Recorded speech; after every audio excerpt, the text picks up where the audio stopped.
Timmy Hernandez, who leads the team in catches, is 53rd of the year.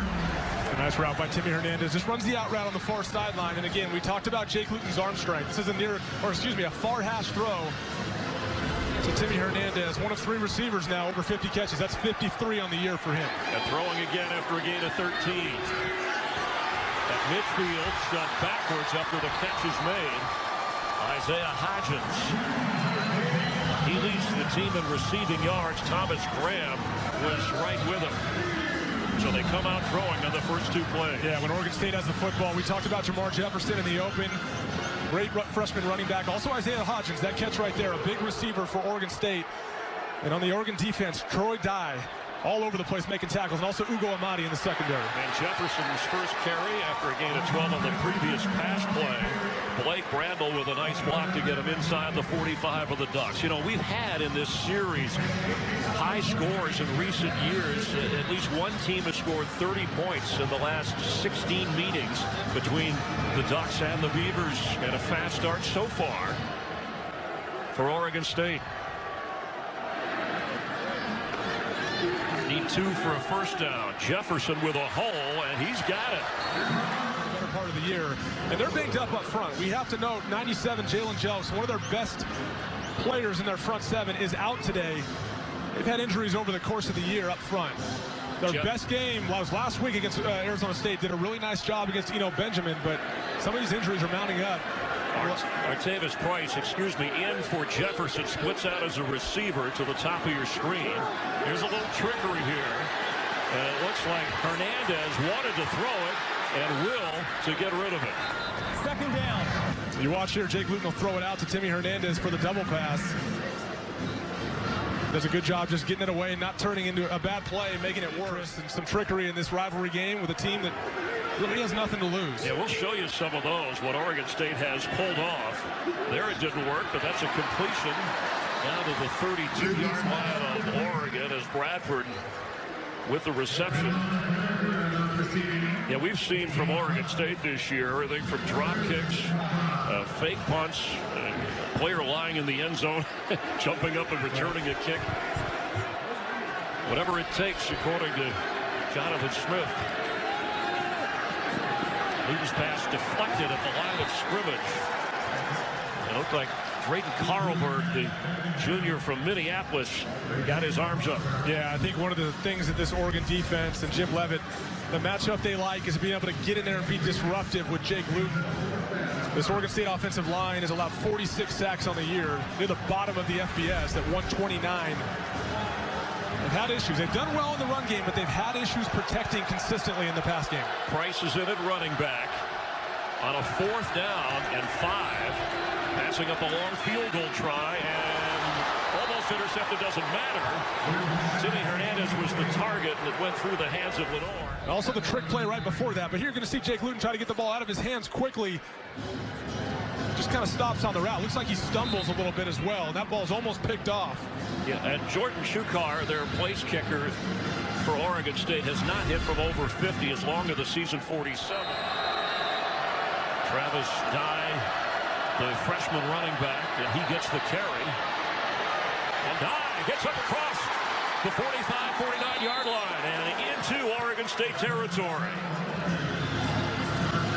A really nice run by Travis Dye. His role has grown over the last few weeks. He's got a couple 100-yard games on the season. C.J. Verdell, the true freshman, has really been the one that makes this offense go from a running standpoint, but he's had a couple big games as of late. Gain of 17. It's Dye again, and a quick snap gets down to the 40. And if you know Mario Cristobal, even with a quarterback like Justin Herbert, his background is in running the football. Absolutely. I mean, the philosophy offensively for this team is run first, and it starts with those guys up front. A dominant offensive line when they're healthy. They've had some injury issues over the course of the year. Gain of 10 after a gain of 17. And Dye again. Excellent blocking. Down to the 30-yard line and inside the 30 of Oregon State. And Chris, to your point about running the football, this Oregon State defense has allowed about 272 yards a game. Last in the Pac-12 and defending the run. And it starts at the line of scrimmage. I mean, consistently not being able to get off blocks on a regular basis and giving guys chances to get up to the second level. He picked up 9 and Dye with a first down. Talk about a workload. I wonder if they said, well, they got that Jefferson on the other side, that freshman getting a lot of attention. We have a freshman who can do his thing as well, because Dye just came out here and took the ball from one end of the field to the other. Fresh set of downs for the Ducks. C.J. Verdell comes in. Redshirt freshman on the carry. It's down to the 21-yard line of Oregon State. Mentioned before, Justin Herbert, a junior from Sheldon High School in Oregon, who comes in with a touchdown in every game. He's played this his 27th start. And here to throw with plenty of time to Verdell. And Verdell is into the end zone for a Ducks touchdown. Brandon Schooler threw a nice block to clear the way on a flip from Herbert to Verdell on a 21-yard score. C.J. Verdell has done such a nice job being an all-purpose back for them over the course of the year. Over 250 yards receiving on the year, over 1,000 all-purpose yards, gets a really nice block on the perimeter from Brendan Schooler and takes it in for the touchdown. So the combination of Travis Dye, the freshman, running, and then Verdell with a carry and then a catch. The freshman taking it into the end zone, and the extra point gives the Ducks a 7-0 lead. They pound away on the ground, and then Herbert's toss. Champ Fleming, a yard deep, decides to down it. And the Beavers will come out as they did on the opening kick. So it seems like it makes the most sense for Oregon State to try to slow this game down a little bit, take some possessions away from the Oregon Ducks, and get a steady dose of Jamar Jefferson. Beavers have used 3 different starting quarterbacks this year, much of that because of injury. Wide open and sliding at the 34 is Hernandez, and he'll be just short of a first down. Gain of 9. Jefferson remains the back and knocked down right away. He may lose a yard or two. Coming in with a big defensive play, Samson New, the sophomore from San Diego. Yeah, you watch Samson New on the right side of your screen come in untouched off the backside, and side zone like that, someone's got to account for the backside of that run. That play is going to be made in the backfield every single time. They need 3 after that loss. Here on third down, extra pressure picked up and batted at the line of scrimmage for the second time today. A Luton pass has been deflected. And Lamar Winston from Central Catholic High School in Portland got his hands up on that one. In less than 2 minutes, and Travis Dye starts in the backfield. It's a handoff. And Dye gets across the 36-yard line. Shamar Smith from Miami, Florida, the junior making the tackle. Boy, that's about as far away as you can get from this part, unless you're up in Seattle, Washington, or Canada. A long way to go to play college football, but enjoying this rivalry with Oregon State. And Dye again, this time, that was maybe one of the better defensive efforts as Caleb Hayes is a part of that. They want to establish the run, and they love to take those play-action shots off of that run. It's been what they've been so good at, especially with Dylan Mitchell. And how will they guard Dylan Mitchell? The junior wears 13. There's a pass right at the 45, and a crisp throw between a couple of defenders. Jacob Breland, the tight end, making the first down catch. You know, to your point, Chris, I actually have not seen Dylan Mitchell on the field the last couple drives. I mean, I'm looking for him on the sideline to try to locate him, but this is their premier receiver, and I've yet to see him out there. Herbert with plenty of time for the sideline and just overthrowing Johnny Johnson. Sean Wilson, though, with the excellent coverage. Well, Herbert, we mentioned 6'6" and 237 pounds. When you think back, 2016's a true freshman, started 7 games. That was in the Mark Helfrich regime. The Ducks went 2-6. He had 19 touchdown passes. Last year, missed 5 games with a fractured collarbone. 6-2 with him, and without him 1-4. And this year, every game, as the pass completed to Jalen Red, who goes out of bounds. String of touchdown passes, completing just over 59% of his throws. Yeah, I think one of the positive things this year is his ability to stay healthy. I think he's learned also, when he gets out on the perimeter using his legs, to be smart. He's a big guy. He likes to take people on. He's Not afraid of contact, but it's gotten him hurt a couple times over the last couple years. And he's going to get thrown down at the 47, Isaac Hodgins. The freshman. Herbert hesitated, and it gave him a chance. Hodgins got him and threw him to the turf. And this offensive line for Oregon has done a really nice job over the course of the year holding up. But Isaac Hodgins is able to find a way and get through for their 14th sack of the year. This is a team that's only generated 13 sacks on the year coming into this game. It's been a weakness for them. But being able to get in there and disrupt Herbert's timing will be a big positive for them today if they can continue to do that. And a loss of 9.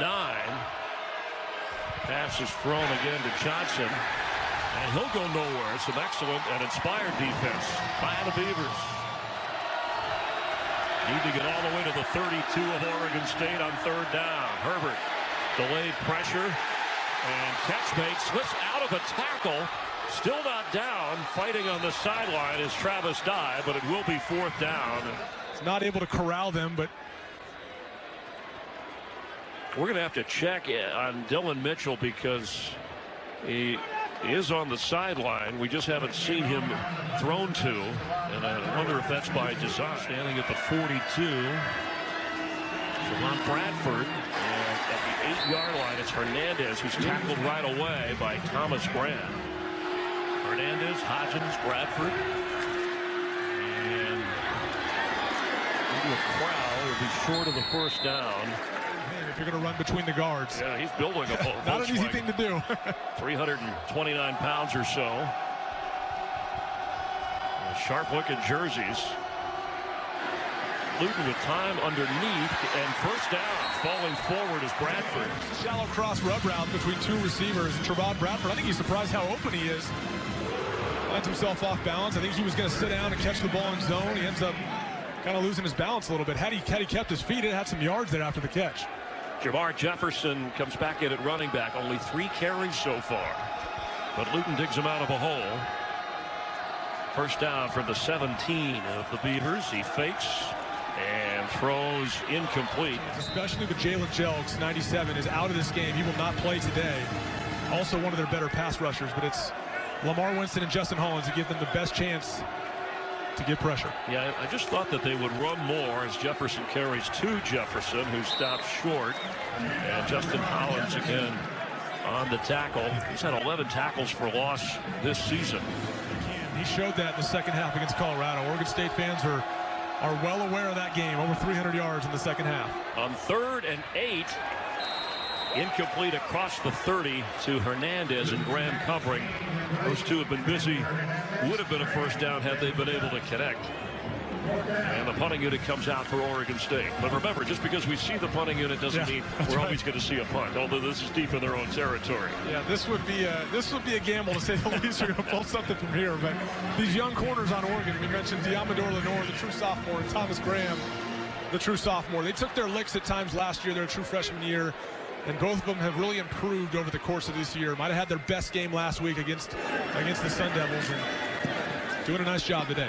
Ugo Amadi watches the Rodriguez punt hit out of bounds. Pullman can play anywhere on that offensive line and sets up Verdell with a 17-yard run. Yeah, nice job by the guard pulling around and creating some space for him. And C.J. Verdell runs so hard. Mario Cristobal mentioned over the course of the week, almost runs too hard. Too hard in the if sense. There is such a thing. and he ran hard there, and meaning that sometimes, right, you can beat yourself up. Absolutely. And risk injury by doing that as they go without a huddle here after Verdell carries once again. He also said sometimes it's at the expense of his vision. He puts his head down and goes, and they love it, but they're just teaching him a little more patience at times. So it was Dye in the initial series. Herbert to throw after Verdell carried a few times. And open with the hang on, no. It was in the hands of Johnny Johnson at the 21, but he couldn't secure it. Johnny Johnson doesn't hang on to this ball. But I think, in the absence of Dylan Mitchell, one thing to mention, too, is that some frustration in Eugene with this offense when it falls flat. Like in the second half last week against Arizona State. They don't always have other receivers step up and make plays. It's been a point of frustration for this offensive staff. Outside of Dylan Mitchell, they've really not been able to get anyone else going consistently. And that's exactly why right there. We've got a whistle on 3rd down. Oregon has called timeout. They're challenging the ruling on the field of an incomplete pass. This play is now under replay review. Yeah, at first glance, it looked like it was no question an incomplete pass, but from his angle, he may have seen something differently. And on this replay, you know, the question becomes, did he make a football move, possess the football, and are they trying to say that was a fumble? And he got it back. That two hands, second foot, and then some type of movement. And your point, this would have to be conclusive, obviously, irrefutable to overturn what was called on the field. And there's his first step there. It looks like the ball's already coming out. Ruling on the field of an incomplete pass is confirmed. It's still down. Oregon's charged a timeout, and Oregon loses its ability to challenge any further play. So that challenge falls flat for Dell in the backfield. And he gets it straight ahead. First down, knocked down at the 25-yard line, or he might still be running all the way to Eugene. Well, think about C.J. Verdell comes back in the pistol formation, which is something that Oregon uses quite a bit, and it gives them that downhill running game while being able to integrate some spread concepts as well. You still get that mesh point in the pistol, but you also get the downhill flow of the running back. Quick snap after they pick up 8. It's Verdell again. And Chris, fifth carry for Verdell. The reason the Dylan Mitchell thing is such a big deal, and we're talking about a guy that has 68 catches on the year. The next guy is Jalen Redd for 28. And moving in on some career marks. Breaking through is Verdell to the goal line and stopped right at the goal line. He emerged as Oregon's leading rusher and top backfield receiver. Not last week, though. It was Travis Dye who was over 100. Has 4 100-yard rushing games and a chance to punch it in. Verdell straight ahead. Touchdown! So he has a touchdown catch to go with a touchdown run. That's now 9 touchdowns this season, running receiving for the redshirt freshman C.J. Verdell. Yeah, we talked earlier about the role that Travis Dye has in this offense as well, but C.J. Verdell is really the train that makes this thing work for the Oregon offense. Mario Cristobal, very much a run-first guy. Ruling on the field is a touchdown. The previous play is now under replay review. Probably going to be difficult to tell from that angle where exactly the football is. I didn't see anything there that would deny him the chance. Looks like he's not down at all. And the ball, well, from that, unless we have an exact. Calvin Throckmorton and covering up that angle might be your MVP on that one, because if we don't have enough, they're just going to let it stand. Calvin Throckmorton, a guy that's played nearly every position on the offensive line this year, so versatile. After review, the ruling on the field of a touchdown stands. Touchdown. The extra point, he has been perfect. 29 out of 29, including one earlier today. And he works it through. Well, they're not just in-state rivals. They're close. In fact, the mileage distance about, oh, there it is, 42 miles. And you see the amount of players from the great state of Oregon in this game, just over 50. And the Platypus Trophy, something that we'll talk about a little bit later. They don't talk a lot about that, but you know, has the duck bill and the beaver tail, and so it's something that was that's carved out of wood, and it was missing for a while. You know, there's a lot of different schools, rivalries through the years that have different things that they play for, but it's bragging rights. And as the coaches told them, hey, they talk about it for a year, whether you go to the store, the coffee shop, it's that important. Absolutely. And you talk about the Platypus Trophy as well. That's one that is probably one of the more unique trophies they give out to the winner of this rivalry game relative to other ones around the country. And most programs and rivalries in-state and cross-state have something that they battle for. The Apple Cup, which you'll see later on Fox, Washington State.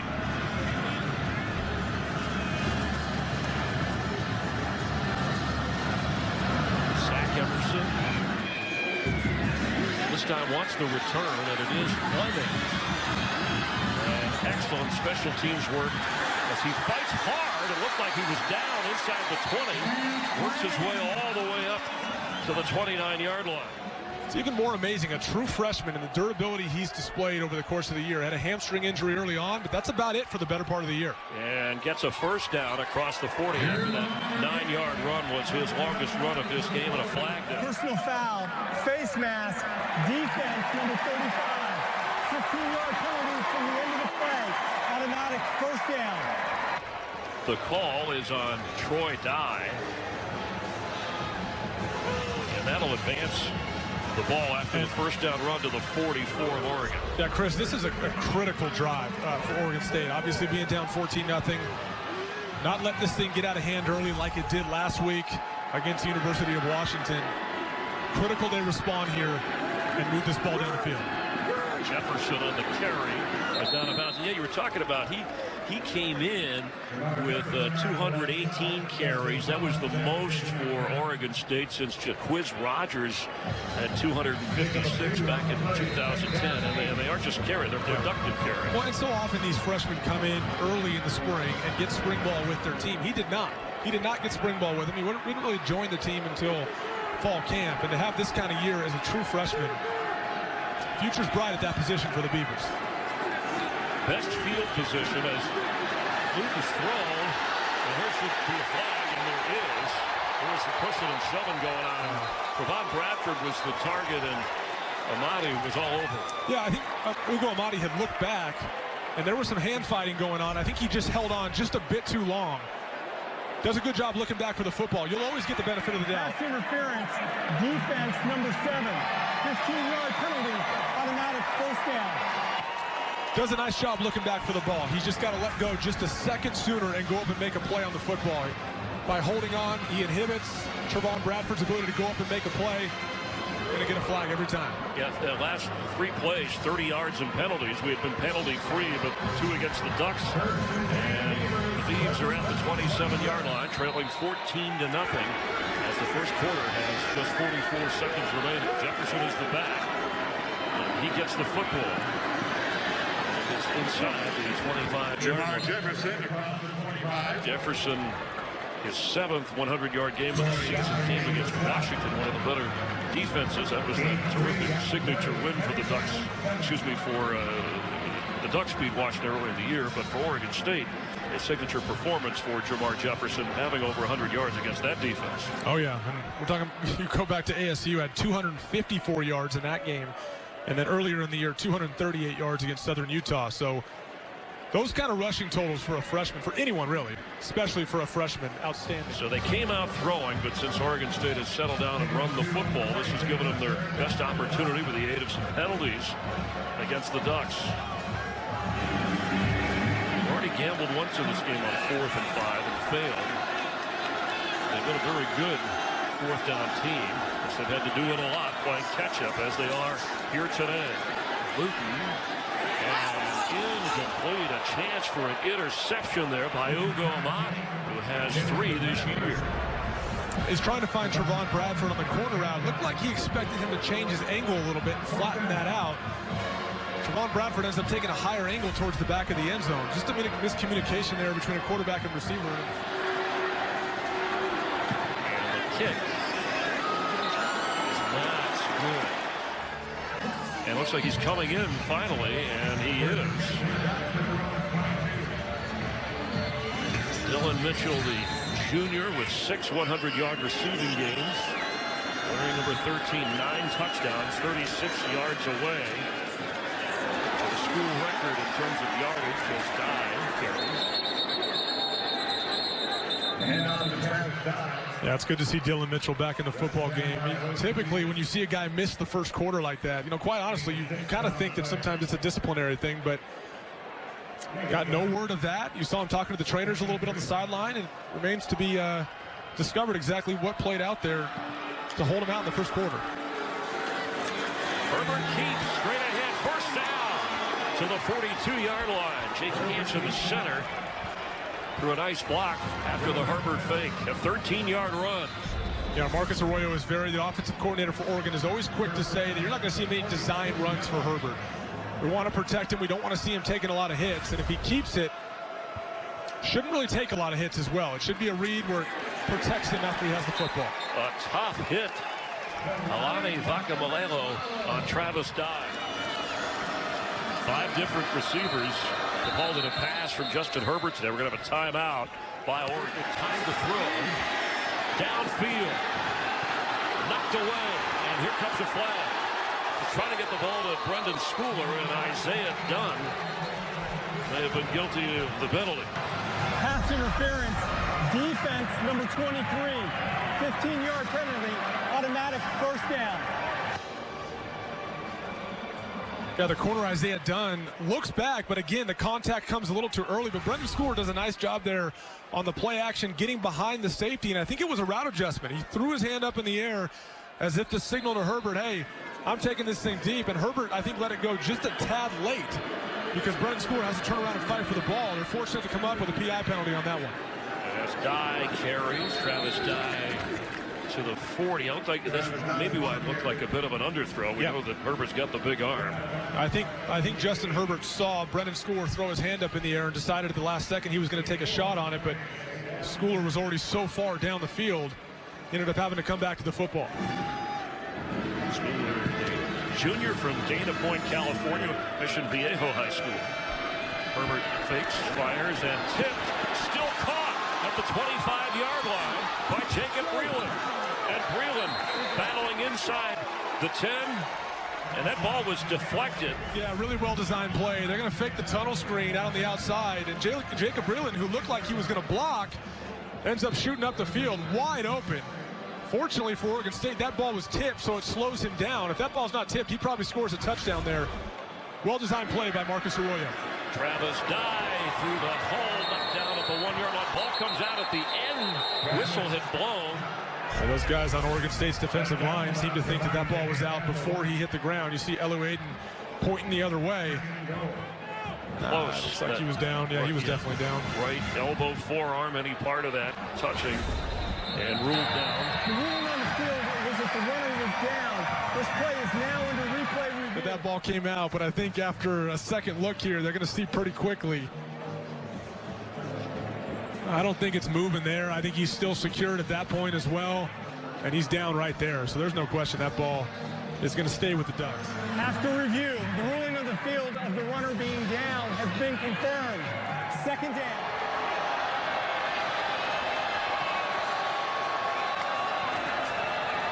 Verdell, 3 touchdowns today. And a 20-0 advantage as tight end Ryan Bay helped with a block there. Anytime this Oregon team lines up in their tight formation with this offensive line, running behind the left guard Shane Lemieux and the left tackle Calvin Throckmorton, they feel good about it. This group, really talented, has had some injury issues over the course of the year, but when they're healthy, they're really tough to stop. Obviously still missing their left tackle, the true freshman Penei Sewell. Calvin Throckmorton has filled in nicely for him. Really good group. From the end zone and working it out as Flemings had a tough return last time. Shane Flemings all the way out to the 46-yard line of Oregon. The freshman from Pasadena with a 55-yard return. You see right here the fake pitch. We talked about some trickery that would go on over the course of this game. Now, I wouldn't call this trickery, but it's just enough to get the misdirection from the coverage team for Oregon and give Fleming some running lanes to get down the field for a really, really nice run. He showed his team some of those gadget trick plays, in fact, going back years, so they'd be prepared. And maybe they were thrown off a little bit by just the threat of such a play. Yeah, all it takes is one guy, not only in the running game defensively, but also in special teams. One guy's eyes to be fixed on that fake handoff right there, or that fake pitch, and to get out of his lane. It creates a nice running lane for Fleming as he makes a big play. Jake Luton, 6 out of 12 for 50 yards. And Artavis Pierce, junior running back, leg off the corners there. And Bradford has the football inside the 30 and good enough for a first down. They don't move Trevon Bradford around the formation quite a bit. He's their fastest receiver. They try to get him in some matchup situations. You see him here on the reverse. When he gets out of the perimeter, he's got great speed. Does a good job getting up the field for a big game. Trevon Bradford from Oregon City, Oregon. And Pierce is back in at running back after he picked up 15. Pierce to the 27-yard line. Hodgins' brother on defense has already made a big play for the sack as that is completed. And he juggled it. They're going to say incomplete inside the 20. Javon Holland was there to knock it away. Yeah, it was a great throw. Looked like it was caught. Javon Holland, I think, gets in there and knocks it down. Beavers would be beyond that if they gain nothing here. Blitz coming, and Luton gets rid of it. Can't slip the tackle. Pierce with the football, but Hollins was there to make sure he didn't get upfield, and now you've got a fourth down. 70% compared to where they were in the past. Need to get inside the 20, and open at the 10, to the 5, to the 4 is Isaiah Hodgins. Isaiah Hodgins singled up in the slot, runs a nice corner route, and a really nice throw by Jake Luton. Look, Ugo Amadi is a really good football player, but Isaiah Hodgins is a big guy. If you put that ball in the right spot, it's really difficult for corners to get in there and break that thing up. A timely fourth down conversion showing how good they've been percentage-wise. Jefferson can't get through the Ducks' initial defensive line up front. Different positions for him. They can have him more on the interior of the defensive line as a pass rusher and even as a run stopper at times, and also coming off the edge as a pass rusher. Such a valuable part to this defense they're missing today. Jack Coletto is in with a toss. That's almost. Is it? Yes, it is intercepted. Coletto, as Nick Pickett picked it. Coletto usually is in. It's an interception for a touchback. First down, Oregon. And usually Coletto's in to run the ball. He tried to flip it, and then Adrian Pickett was there. Yeah, this is a tendency breaker thing. He's typically a Wildcat quarterback. They suspected he would run the football. Oregon State tries to sell that, and he goes with, I guess, the Tim Tebow jump pass is what we call it. We haven't seen that consistently since Tebow's years at Florida. And it gets tipped and picked off. So the play was over. Unsportsmanlike conduct. Defense number 16. Excessive celebration. Half the distance to the goal. It'll be Oregon's ball, 1st and 10. That's number 16's first unsportsmanlike conduct foul of the game. Of the year to go with his. Well, that was Coletto, yeah, excuse me. yeah. And Luton has only thrown 2 interceptions to go with his 8 touchdowns. Coletto rarely throws the football. But another takeaway for Oregon, and after the penalty, the excessive celebration on Nick Pickett, it backs him up. But another red zone turnover, red zone mistake by Oregon State. It'll also be interesting to see how the Oregon State defense responds to this, because stuff like that can kind of take the wind out of your sails as a team. Down 21-0, a chance to score. You think you're going to score, and you get a turnover. See how this team can respond. Herbert's throw, balled in. Jalen Red, and goes out of bounds. But Verdell has been the story with 3 touchdowns for the Ducks. Dylan Mitchell, who's yet to be thrown to, lined up. Dave Morris is on him, and there is Dylan Mitchell, slips a tackle and gets a first down. Do a nice job getting Justin Herbert out of the pocket. You'll watch Dylan Mitchell just run the snag route and sit over the alignment of that second receiver. And everything just vacates because the motion of Herbert delivers a nice football. And Travis Dye almost broke one out to the 34. And Dylan Mitchell, the reason we made such a big deal is that it just took him 10 games to get to 1,000 receiving yards and leading the Pac-12 in that area. As we mentioned, his biggest game was Stanford. He had 14 catches, 239 yards. Both are second best in Ducks history. But only 1 catch today on that 1 target as Dye gets across the 35-yard line. Which we're going to see here at some point, especially with Dylan Mitchell getting down the field. Facing a 3rd down, straight ahead, and first down for C.J. Verdell. He talked about him running hard, sometimes too hard, which causes injuries. Battled a hip, a neck, a rib injury. And he ran, you know, when in the first 3 conference games, he had over 100 yards. And Verdell is averaging over 7.5 carry today, nearing the 70-yard mark himself. Herbert to throw. Airing it out down the sideline. And incomplete for Mitchell. Drew Kell on the coverage, the senior.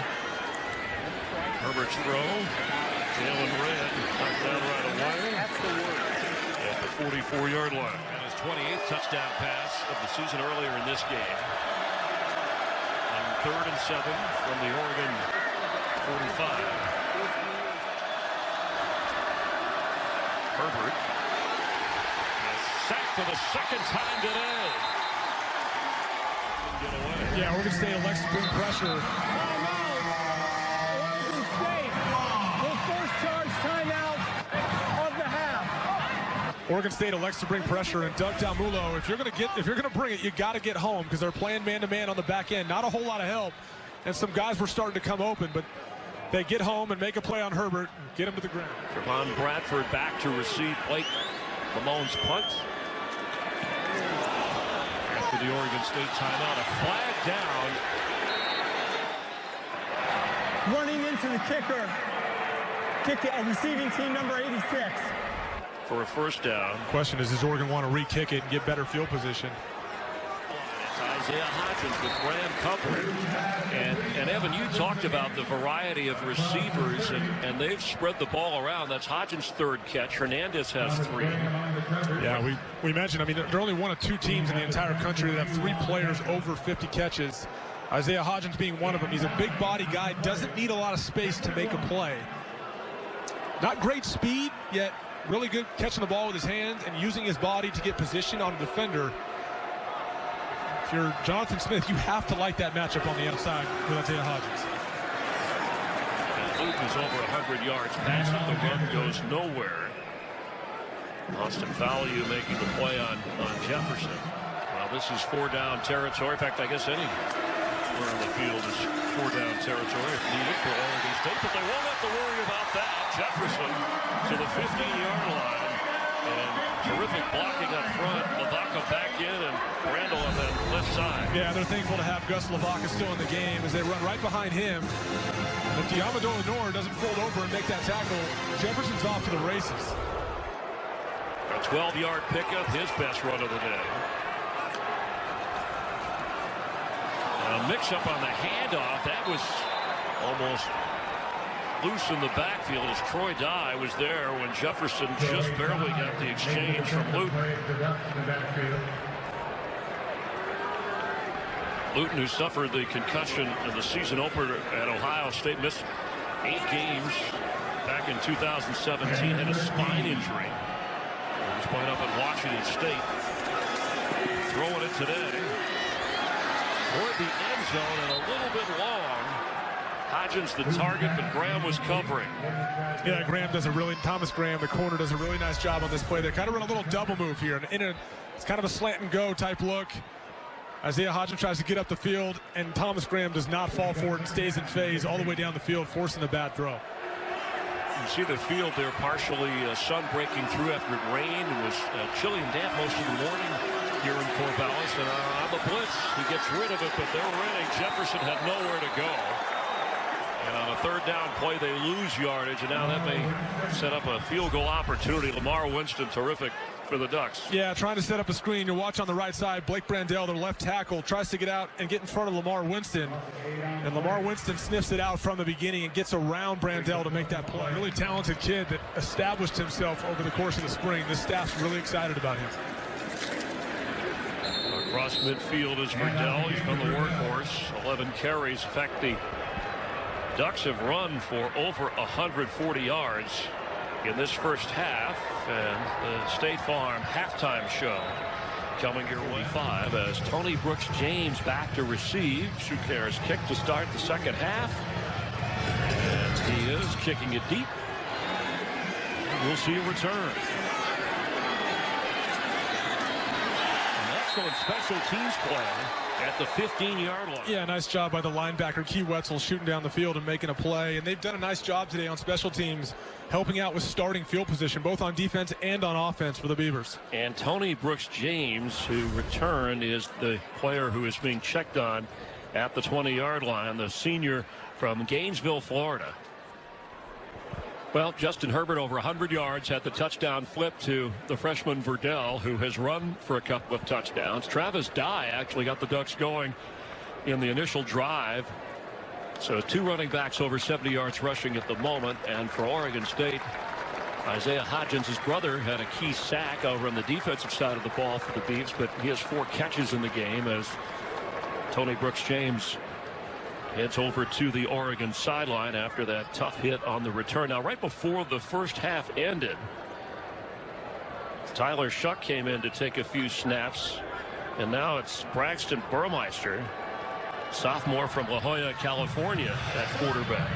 Yeah, Braxton Burmeister stepped in last year for Justin Herbert when he was injured. He was 1-4 as a starter, a 57% passer, 2 touchdowns and 6 interceptions. Struggled for the most part last year as a starter in this system. Getting some time here in the second half. We're not entirely clear on exactly why Justin Herbert is out of the game.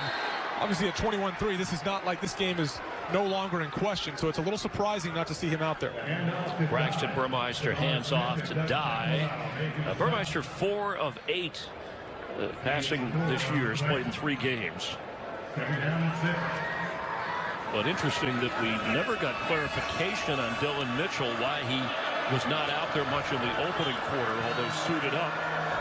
The star receiver, and now Herbert is out of the game as 2 different quarterbacks have run the Ducks. Dye carrying across the 25-yard line, and good enough for a first down. Yeah, I thought it was interesting at the end of that last half. They have Tyler Shuck come in, the true freshman, and take a couple snaps to take it into the locker room. And then Braxton Burmeister comes out here in the second half. And Burmeister the shortest. You had Herbert at 6'6", and Tyler Shuck is 6'5", and then Burmeister just over 6 feet at 6'1". That's what he's officially listed. Dye carrying again just short of the 30-yard line. And again, Braxton Burmeister 1-4 as a starter a year ago. Oftentimes people use that stat to show how valuable Justin Herbert's presence was. I felt last year that Braxton Burmeister just was not ready. I mean, obviously right now as a sophomore, as a true freshman last year, it didn't appear like he was ready to take on that load. So it'll be interesting to see how far he's come since the end of last season. Tough run by Travis Dye, and that should be good enough for another first down. Pending the spot. Let's see where they put that. Well, they're going to mark him down short, nearing the 90-yard total mark on the ground for him. So he's at the 34-yard line, bringing up a 3rd and 1. You hear that chainsaw noise in the background, an effective sound they like to play here in Corvallis. Burmeister, the 3rd quarterback to play today for Oregon. On a 3rd down, into a crowd, it's Verdell, and they're going for it from their own 34.5-yard line. So 2 series that Justin Herbert has been out. Burmeister hands off straight ahead, and plowing through to get the first down is Verdell. What a game, what a day he is having. Yeah, on the 4th and short situation, does a nice job getting behind his pads. Offensive line obviously creating a nice little hole for him to poke through. But again, low man always wins, obviously, and hard runner, C.J. Verdell. Well, the Ducks have run the ball on all 8 plays that Herbert has been out through 2 different quarterbacks. And they're going to run it again. To the 45 is Verdell. Now, Justin Herbert, who's a junior, we talked about it, and Mario Cristobal has a deal with his players, and they don't talk about going pro or decisions beyond what is the season ahead. And so when you listen to comments or quotes from Herbert, nothing's been decided, determined about his future for the NFL draft. But you just have to wonder in this situation, after playing all but a series in that first half, why he's not in there as Verdell carries up to midfield. On 3rd down and 2, Verdell, who's carried 15 times for 92 yards, gets it again, and Verdell down the sideline inside the 20 of Oregon State. And over 100 yards rushing today on a 33-yard run. Yeah, nice run again by C.J. Verdell, and Doug Dalmulo had a chance to make a tackle, and it's been tackling most of the year for this Oregon State defense. This staff thought they had made some gains, maybe took a step back against Stanford a couple weeks ago, and now it looks like C.J. Verdell might be banged up on that far sideline. Yeah, he's in pain. That's the back end of that play, and now he's limping, who's only 5'9" and 200 pounds. But has had quite a day. 125 yards rushing, 3 touchdowns, but hurting. New career high as he went over to the sideline injured. And straight ahead is Travis Dye. We mentioned that Justin Herbert is not in the game. He's not even over on the sideline for the Ducks. And we're deciphering information, nothing given officially, but he is apparently being checked for an injury. He was taken on a golf cart somewhere, and in the second quarter, one of the sacks that he took seemed to have hurt his hand. Yeah, this is the last hit that we recall him taking by Doug Dalmulo, the linebacker that comes through. There was some wincing by Herbert on the field after that play, and then he comes over to the sideline, and we haven't seen him since. All running plays as Travis Dye is into the end zone for another Ducks touchdown. A 15-yard run on an 11-play drive, and they were all running plays as Tyler Shuck took over right before the end of the first half, and Braxton Burmeister at quarterback. The sophomore ran this series with Justin Herbert out. And Verdell carrying the load, and then Dye punching it in. Yeah, once again, two Oregon State defenders there to make a play. And Dye is just able to put those pads down, avoid the arm tackles. And with Braxton Burmeister, it's clear what the recipe is for this Oregon offense. And it's going to be up to this Oregon State defense to get in there and make tackles at the line of scrimmage. Adam Stack with the extra point. And on the ground, the freshman Travis Dye after Verdell set him up. 328 yards of total offense for the Ducks. They have run for over 220 yards. Champ Flemings, who had a 55-yard return on a kick in the first half, gets under this one. And after a bobble, he is slowed down and then smothered at the 20-yard line. Hope you're having a nice holiday weekend. Sean Mannion looking on. The Rams with their impressive 10-1 record after that terrific Monday night win over the Chiefs. The Oregon State quarterback who backs up Jared Goff looking on in attendance here. And the catch made across the 36-yard line. Loose pass complete to Trevon Bradford pulls in the 15-yarder as the rain is coming down now. Yeah, nice route by Trevon Bradford. And you said it, Chris, this precipitation is only going to make this more difficult here. They're coming down the hardest we've seen yet today. But a nice throw in the elements from Jake Luton. Jamar Jefferson, who has just 43 yards rushing on 14 carries. Sensational freshman and running back as Luton is throwing him open down the middle of the field. He hung it in the air for Bradford, or Bradford would have run in for a touchdown. Lenore on the coverage. Yeah, Bradford runs the deep post route. You're watching Noah Tongiai push up, and 16, Nick Pickett jumps the in route, and it's a classic quarters beater on the post. Deep quarters coverage, the safety vacates, and a nice throw to Trevon Bradford down the field. A pickup of 41 yards from the 23 of the Ducks for the end zone in the corner. And just out is Timmy Hernandez. Well, the key on a go route like that is to always save some space on the sideline for the quarterback to throw the football. And Timmy Hernandez does that. Jake Luton just puts it a little too far outside his outside shoulder, and he tries to tap those feet. It looked close at first. He might have that. Might want to take a closer look at that if you're Jonathan Smith. Yeah, and I think the officials. On the field is a incomplete pass. The previous play is now under replay. Rain. We've seen a little bit of everything weather-wise here, but watch with us. It's really close. I mean, you got it right there. He possesses the ball. And is that foot on the ground? Now it is. And the other one's not out. It's still not out. It's above the white there. There's a little movement there before he hits the ground, though. So the question is it completely secured by the receiver while that left foot is still in the end zone on the ground? The official looked around to see if anybody could help him out. My concern, Chris, is right here. There's a little more movement right there as he goes to the ground. The other angle, I think, gave us a better look. There's just a tad bit of movement. If there's any question there at all, like we said earlier, they'll defer to the call on the field. This is the angle here. Yeah, I mean, I think you got to rule that a touchdown because one foot is there. He has possession, and there's not enough of a bobble. He controls it. After review, the receiver had possession of the ball. His left foot was down. Touchdown.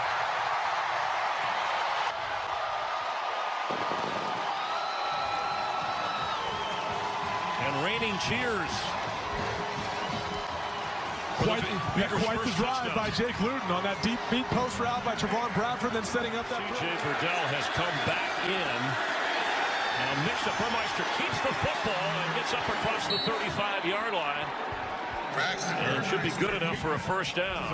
Look, this thing kind of takes care of itself. But out of the pistol, the defender's right there. Key Wetzel to make the play. Braxton Burmeister ends up keeping it. Stumbling for a good game. Longest run of the brief career of Braxton Burmeister. So Tony Brooks-James is out. We saw him hobbling.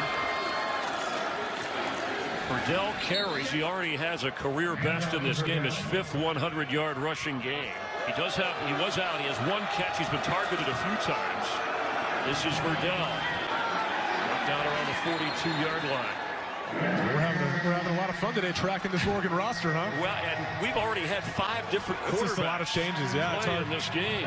And information obviously is not always all that available from some of these schools prefer to keep it pretty tight, and not always easiest to get the information so we can pass it on to you guys.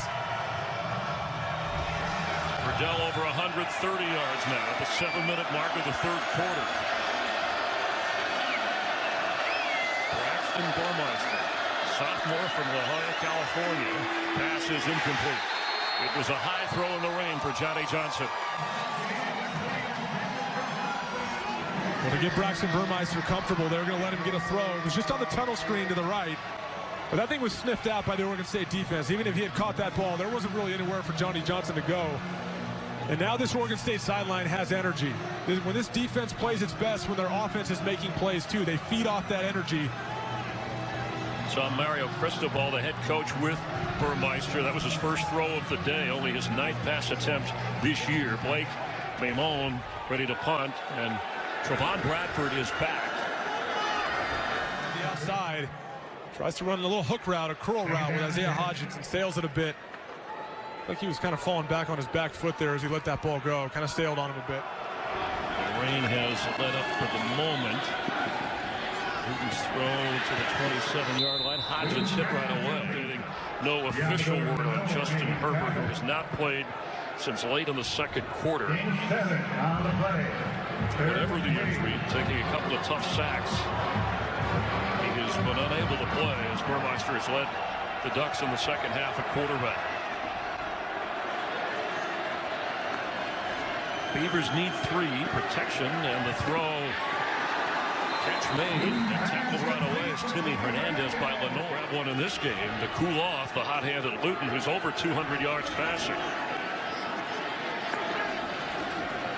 Creativity, Luton fakes and has. Trying to go to Hernandez, and there's a flag. And another flag. Pass interference. Defense number 15. 15-yard penalty from the previous spot. Automatic first down. It didn't look like either guy expected the ball to come out that deep. And Oregon State is able to take advantage of the penalty. All the way up to the 49. Case Rogers is in. And running back, creativity back to Luton. And the ball is fumbled. And Oregon's on it. It's Lenore. He may have knocked the ball loose. We'll see who came up with the recovery for the Ducks.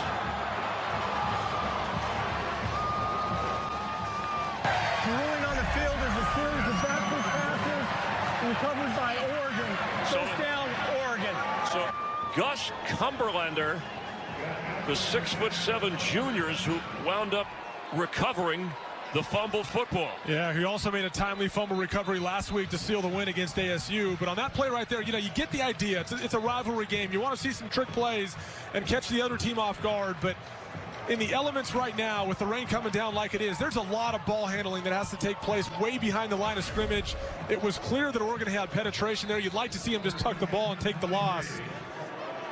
Not too sure about the play call there on Jonathan Smith's part. Just got to be more careful in those situations. A loss of 26 yards, especially, Evan, when you know that the other team does not have their starting quarterback, in this case the Ducks. You've worked your way back in. You have momentum at home.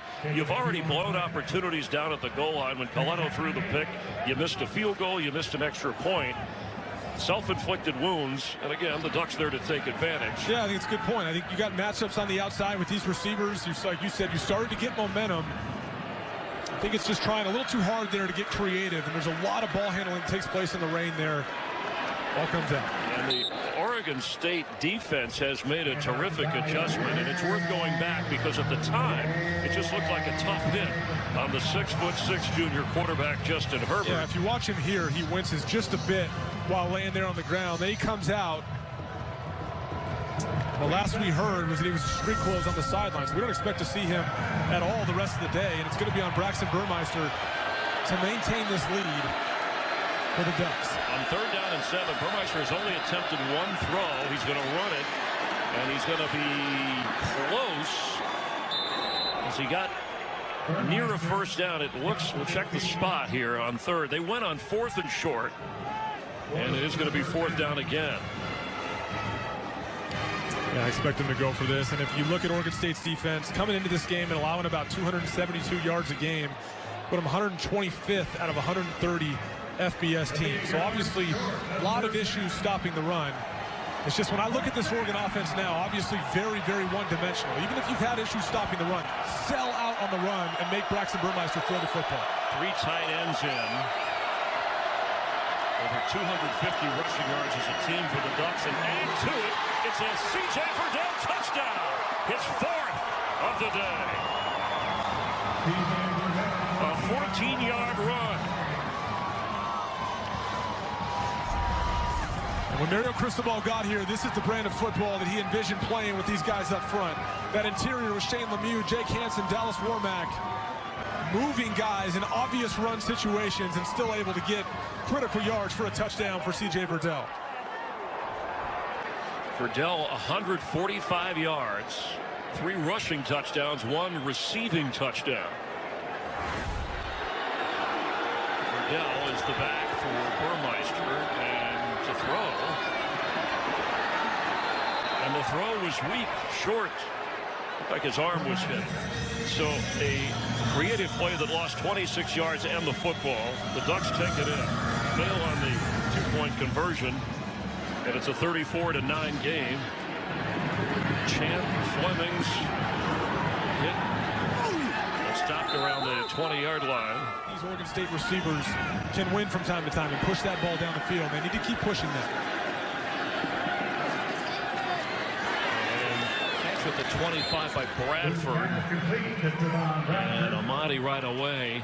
It's one thing, whether the catch has been made or not, the Oregon defensive backs are there quickly to make the tackle. And it's only a 4-yard gain. Yeah, but you're right. Most of these are contested catches in man-to-man coverage, and you got to credit these receivers for Oregon State for doing that, going up and ripping the ball out of the air like Trevon Bradford just did. Jamar Jefferson just has been unable, as Troy Dye makes sure he goes nowhere on his 15th carry.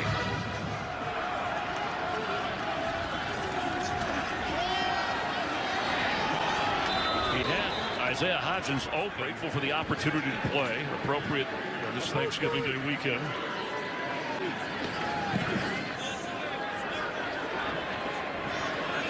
And it's going to roll inside the 20. Amadi inside the 10. He's inside the 5, but he's brought down at the 2. So nothing tricky about that special teams play. Just good hustle after a good punt that rolled. And Chris Mangus is the one who tracked him down. I mean, Amadi's a guy who's capable of busting it. Yeah, he's without question one of the more electric punt returners in the country. And sometimes that can get the best of you when you believe your ability's a little too much. Running backwards like that ends up taking a big loss and pinning them deep in their own territory to start the drive. All the way inside their own 5 after the punt rolled, and then Amadi kind of ran back, and then the excellent special teams play.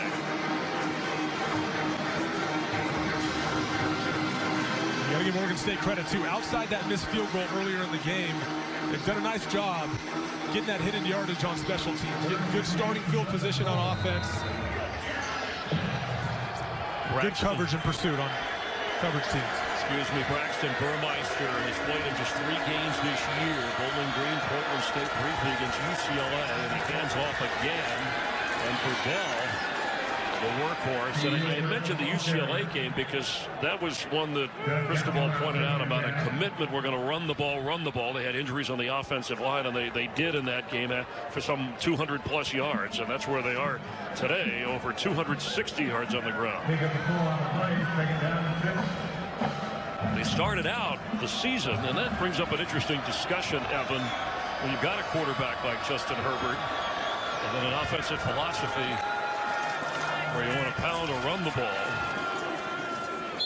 Dell carries. Yeah, being a run-first team like they are. I always thought it was interesting watching them play earlier in the season because they didn't ask him to do a ton, especially in the drop-back game, but he was so efficient on play-action passes down the field, those explosive 20-plus yard plays down the field. But then again, that was a different part of their schedule, too. Obviously, they didn't have a very difficult non-conference schedule. When they hit the meat of their schedule, I think they've needed to rely on him a little bit more, but it just really hasn't been part of their identity. Verdell is loose again. All the way up across the 44-yard line. Sean Wilson ran him out of bounds.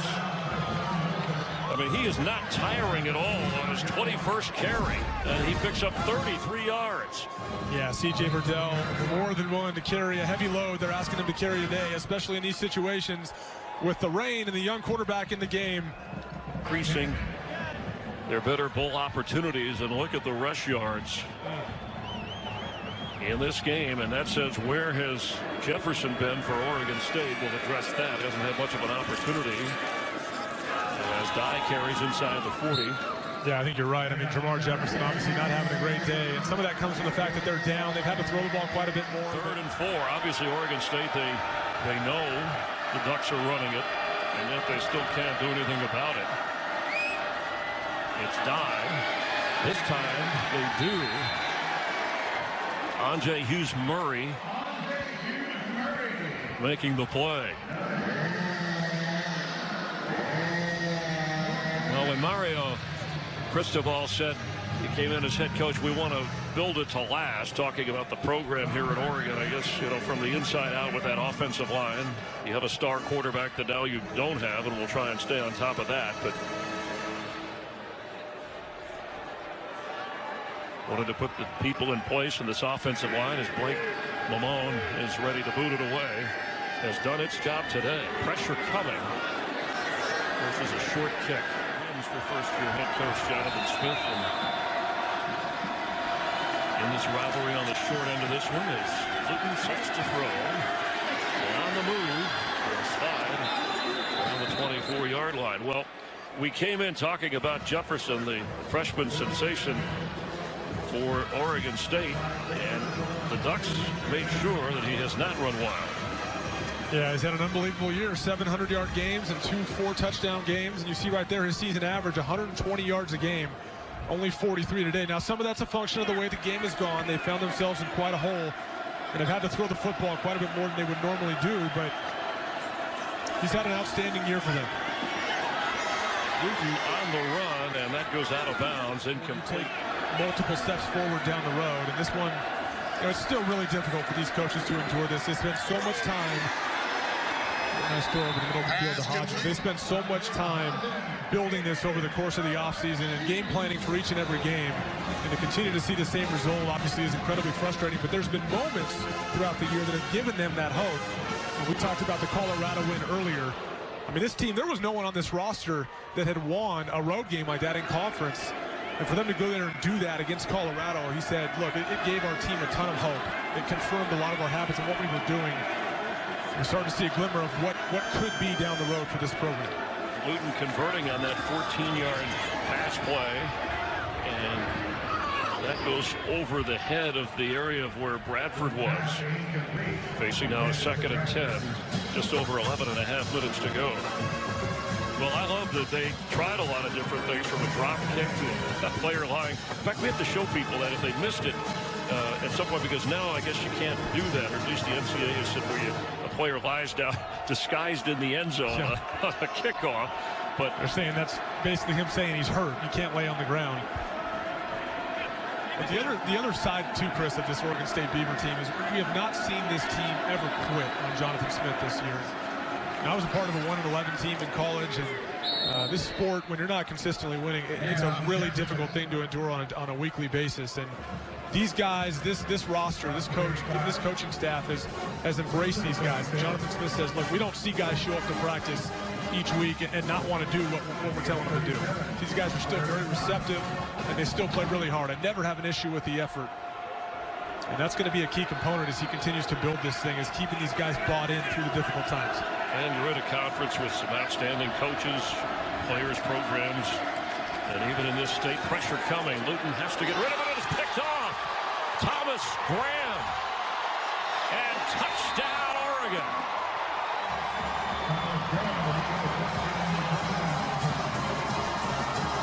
Third takeaway in this game for the Ducks. And quick producing points.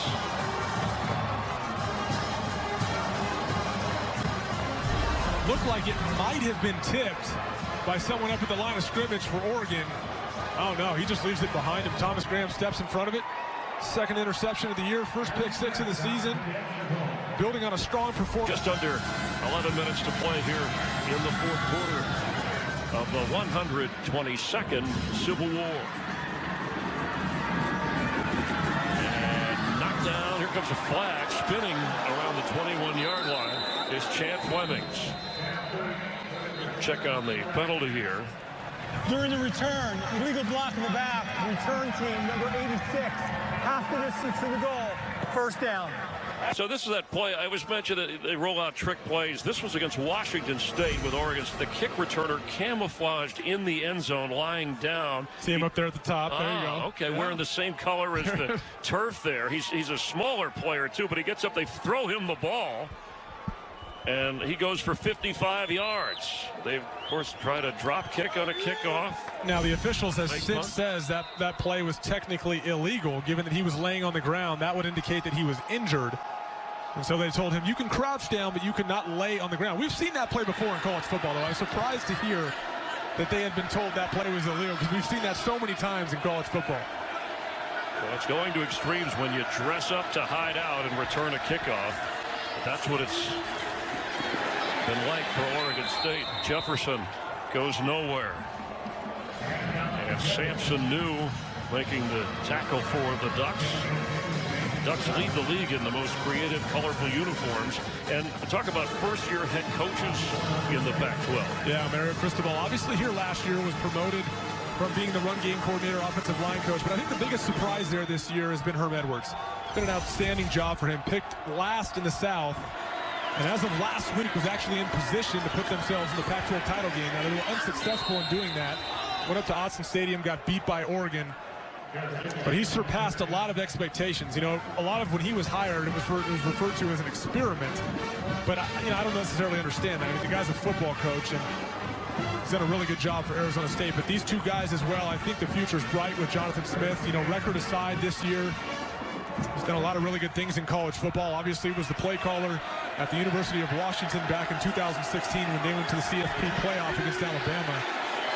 Luton avoiding a sack as Troy Dye was in on him. Well, and had Chip Kelly, by the way, of course, Oregon fans know and remember what he did for UCLA. His first year, but beating USC made a quick impression there for Bruins back. Yeah, he's come on late, which is good, because I think his roster was more talented. And I still think it's more talented than 3-8. I think it's a year that it could have been even better than what we saw from them, even though they came on late.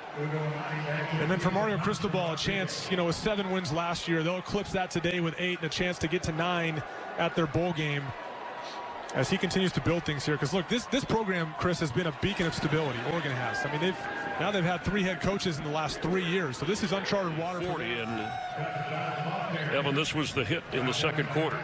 Yeah, we talked about that hit earlier from linebacker Doug Tamulo. That was really all we could pull away. You see the wincing laying on the ground, then he comes over to the sideline, was tended to by a couple trainers, and the head coach came over to ask him if he was okay. We haven't seen any of them since, and then you see those pictures of him on the sideline in street clothes. You certainly hope he's okay. They'll have a nice break before their bowl game. So I hope it's not serious. Travis Dye to the end zone. It's another Duck score. And Oregon pouring it on now, a 39-yard touchdown run. And over 360 rushing yards for this Oregon team. Oh, when they run behind those pulling guards and tackles, right there, Shane Lemieux coming around. They are so good, and no one even gets their hands on Travis. Step right there at the line of scrimmage, and everybody else, he goes untouched all the way to the end zone. Yeah, it's almost like a wave goodbye. 5 rushing touchdowns for the Ducks. Flemings with a chance to return and steps back. Let's see. You know, prior to 2016, they had been really a beacon of stability. I mean, they had gone, you know, the previous 3 decades before the last decade, they'd only had 2 head coaches. And over the last decade, they've had 3 head coaches, which is very different than what this program is used to. Now, Mario Cristobal coming in, we can't forget, he's still in the process of building kind of his vision here for the Oregon Ducks. After the Mark Helfrich era, then the Willie Taggart era, now the Mario Cristobal era. Got another interception here by Thomas Graham. His second of the game and the 4th takeaway. Jim Leavitt's defense under Cristobal. And Luton suffering the interception. And now this one's off the rails for Oregon State. Yeah, it turned out to be a really frustrating day for Jake Luton, as Thomas Graham breaks on that football and wrestles it away from Timmy Hernandez as the Oregon offense takes the field. And Chris, that's been one of the most interesting things about the Justin Herbert era. As good as he's been, we're talking about 3 head coaches over his first 3 years. And 3 different offensive Absolutely, 3 different systems as well. And you talk about stunting the development of a young player that's been able to push through a lot of that and put together the career that he's had so far here at Oregon. There's a lot of quarterbacks that would not make it through that kind of turnover, both mentally and just surviving different staffs that try to maybe change the way you do things or change the system that you operate in. And so for him to do this, it has just made it that much more impressive, his run at Oregon. Well, Cristobal, as we look at Braxton Burmeister run the offense here, talking about, I mean, high on Justin Herbert, calling him a relentless competitor and a guy who understands protections, but he said he likes his mechanics, his high release. There were some things written and talked about, and obviously an extra year in school. Yeah. But as a junior, he'll have a decision to make. I think one of the comparisons you can make is, you know, if I make a comparison to baseball, you find guys that have a really good fastball command. They're a fastball pitcher. And I would say that's what Justin Herbert is, as he continues to, you know, find that changeup and find that slider and find those touch and, you know, downfield throws where he'll get a little more trajectory on the ball and drop it in. We don't see quite as much from him on that, but that's something that will continue to develop over the course of his career. Watching as he turned 21 years of age in March, a touchdown pass in 27 straight games. That's the longest current streak in college football. And the ball's loose. Burmeister's on it. And he's when you look at Oregon's history of notable quarterbacks, I mean, let's go all the way back to Norm Van Brocklin, the Hall of Famer. Dan Fouts, also in the Hall of Fame, and Marcus Mariota, who second overall pick, eventually got his team to the playoffs and won a playoff game on the road. And the challenge that lies ahead for a chance to make millions and star in the NFL. Now, it's interesting, the coaching staff, and you can be an introvert and have success in the NFL. Joe Montana or even Jared Goff more recently, and that's kind of how they have described Justin Herbert as. And sometimes as a leader of an offense, you have to get out of your comfort zone. Yeah, well, I think, you know, there's 2 types of leaders, those that lead by example and those that lead verbally. And I think ideally you'd like your quarterback to kind of have both of those qualities. But Justin Herbert falls more on the side of leading by example, which, look, is completely fine. And if you're evaluating him as a potential NFL quarterback, it's really all the physical attributes that you look for, the strong arm, the mobility, all those things. Yes, the leadership, from what we gather, especially the verbal side of it, probably could come on a little bit more. But also you look at over the course of his career, his body of work. I mean, you know, his freshman year, he only played about half the year. He missed a lot of time last year. And now he's been able to stay healthy all of this year. So, you know, the way I look at it, he's still improving. He's still building into the NFL quarterback that I think one day he's eventually going to be. Yeah, talking, you know, his brother, there's a tweet, his brother's going to be part of the Oregon program, as we saw the completion to Ryan Bay and then Travis Dye carrying. But this was Patrick Herbert. Was sent out earlier in the year. I hope Eugene isn't tired of the Herberts yet. I'll be around for a few more years, and with family on hand, staying a part of the Oregon Ducks, a 4-star recruit. Of course, you know, Justin Herbert went to Sheldon High School. He grew up going to these Civil War games. None here in Corvallis as a fan until he started playing, but that's part of who he is and his background. Die into the crowd.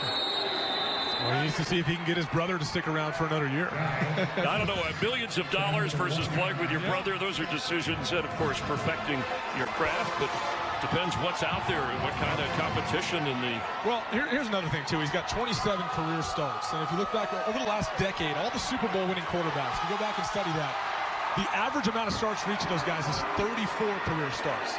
So still on the low end from the experience standpoint. A chance for a score again, and this time the Beavers clamp down. Well, you know, it's funny, Mitchell Trubisky, who was drafted by the Bears previously second overall, only had 13 starts in college at North Carolina. That's pulling the average. Well, again, but he has a team in first place. Side, defense, number 9, in the neutral zone at the snap. Half the distance to the goal. Replay, third down. And the experience part aside, you know, if you ask Mario Cristobal about his assessment of where Justin Herbert is today, he's quick to tell you, hey, he's a very, very impressive 20-year-old kid. He said, you know, experience aside, he's still just 20 years old. I think we all had sky-high expectations for him this year. He's had a very good year. I think sometimes people get out of hand for forgetting that this is a 20-year-old kid that's still coming into his own.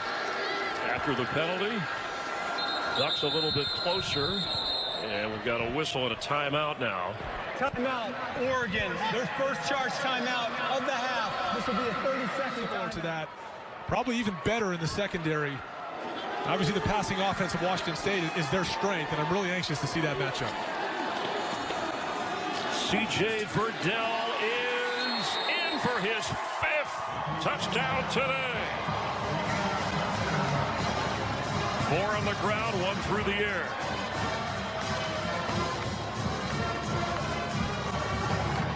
What a day for C.J. Verdell. Now at 187 yards. We talked about him only needing 212 to reach 1,000 yards on the season.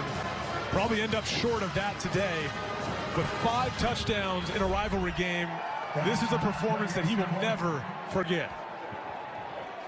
Nearing 500 total yards. But what's amazing, Oregon has run for a combined 380 yards. And without much threat of a throw here in the second half. What a game from C.J. Verdell, most by an Oregon player. You talk about total yards since 2012. And 5 touchdowns. Yeah, total yards has been his thing, too. He came into this game with 788 yards, then 291 as a receiver. So he was well over 2,000 yards coming in, or excuse me, 1,000 yards coming into this game. He's been chasing that 1,000-yard rushing mark today. But a complete back for them. A young guy that has carried a really big load this year. Well, it says a lot as the Ducks are dancing when your top receiver, Dillon Mitchell, can have 1 catch. Your star quarterback can play less than a half. You have a senior running back in Tony Brooks James who leaves injured, and you still have put up 55 points. That's a great point. I got to believe Mario Cristobal when he lost Justin Herbert and when he didn't have Dillon Mitchell on the field. Like, again, we haven't seen him in the second half either. I got to believe he knew, hey, we can impose our will. With our guys up front, we can impose our will up front.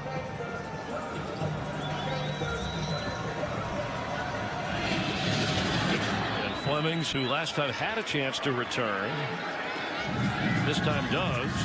Straight ahead, diving toward the 24. And then Mike Leach, for them to be picked 5th in the North, and to lose his defensive coordinator from a year ago, lose Luke Falk, and only find himself in this situation to potentially win the North and still have CFP implications.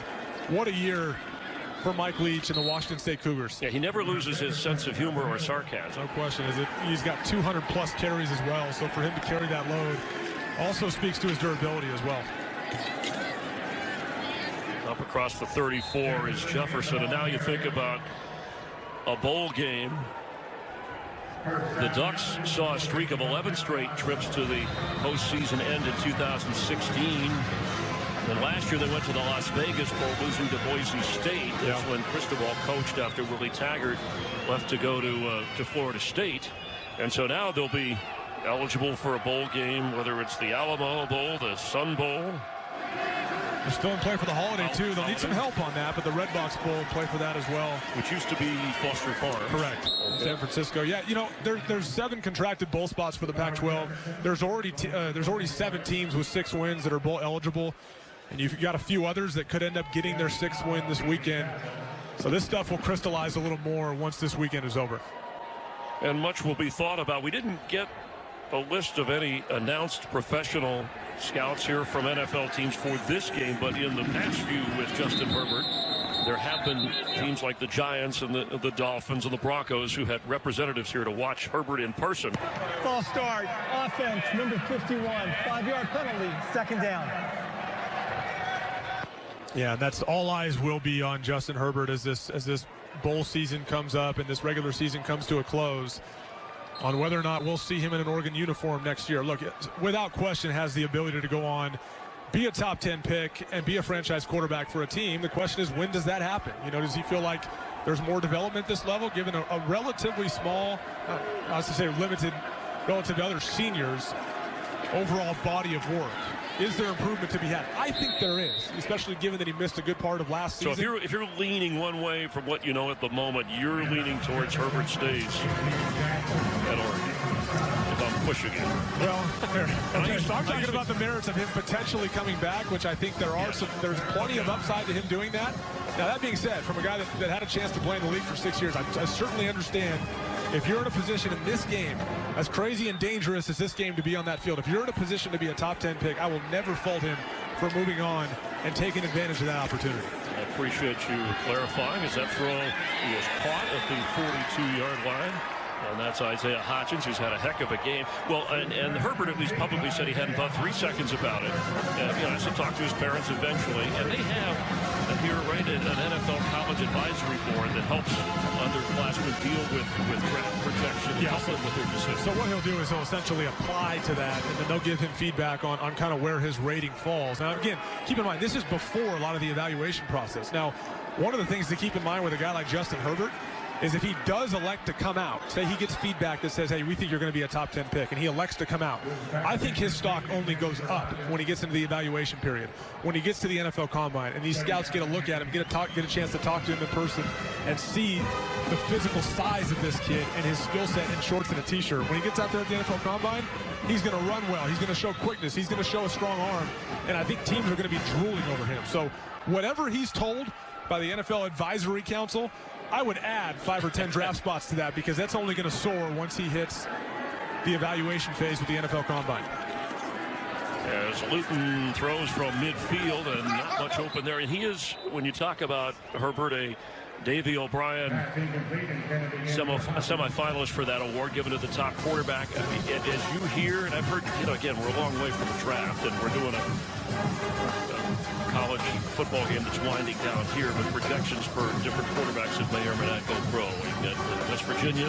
Right? Yeah, Will Grier, he's had an outstanding year as well. Obviously, one of the other great quarterbacks in college football is Kyler Murray, but we all know that he's already signed a contract with the Oakland A's, and that looks to be his future. I think Gardner Minshew in the Pac-12 actually becomes an intriguing pro prospect as well. It's not something that anybody was talking about a year ago, but what he's done in that offense goes beyond just the advantages of Mike Leach's system. And he's shown good accuracy, good mobility, and the ability to have that confidence to lead a team. And I think he's going to find himself as a draftable prospect as well. Now, not nearly as high as the potential of, say, a Justin Herbert, but I think he's going to find himself in the mix as well out of the Pac-12. And this will be the first time that Oregon has won back-to-back games against Oregon State, as that catch is made for a touchdown. Timmy Hernandez from Jake Luton.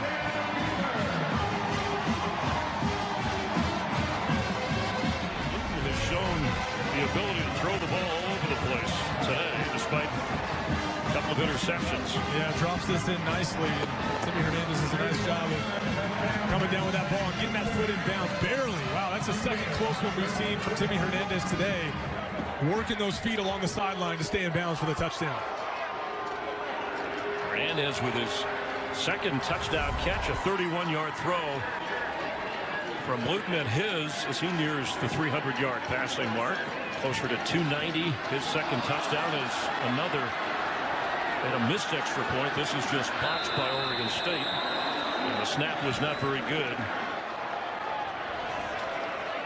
But Hernandez on the receiving end.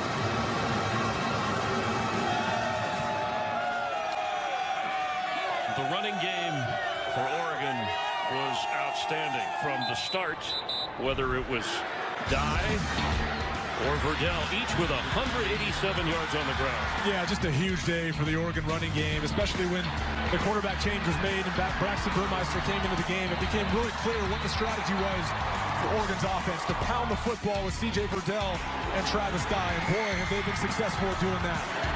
Getting through the line of scrimmage and showing the breakaway speed as well. Both kids have had excellent days on the ground and have set the tone for the entire second half. Now look at that. For the first time in school history where two players have had over 180 rush yards, and those are two freshmen. This may be the beginning of something big. Yeah, I think it's safe to say, especially if they can get their quarterback next year, that backfield for the Oregon Ducks, there's a lot of reason to be optimistic for next year. And that offensive line, when healthy and intact, the cohesiveness of working together, led by, as you've talked about, Calvin Throckmorton, and they, Penei Sewell, right, the left tackle, he's left tackle, best in the country when he's back healthy. Yeah, they think he's a future top 10 pick, left tackle, and he was potentially going to be available in emergency situations today. They just think he needs the full 6 weeks to recover, but he could be available for a bowl. Outstanding year as a true freshman at left tackle. Well, another high point moment in this Civil War series for the Ducks. Back-to-back 30 or more, 30-point win or more against Oregon State. First time that's happened going back to 1898 and 99. The last two Civil War meetings scored total: Oregon 124, Oregon State 25. It's been that lopsided. Well, Chris, as the saying goes, it doesn't matter what the records are. It feels so good to beat your rival when you know that the season, the build-up to play one another at the end of the year, especially the pride and the bragging rights are on the line. And these are games that these guys will remember. C.J. Verdell will remember his performance in the Civil War in 2018 for a long, long time. And the Ducks will think big after an 8-4 season and more yards on the ground. Over 380 rush yards when you combine who's ever carried the football. Remember them all. I was a part of the Stanford-Cal rivalry, and I remember vividly back in 2004, we were down by several touchdowns. Jeff Tedford elected to run a sweep pass with Marshawn Lynch for a touchdown to kind of maybe give it that exclamation point. That's something that I don't think anybody in my class at Stanford ever forgot. It's the parts of these rivalry games that are so special.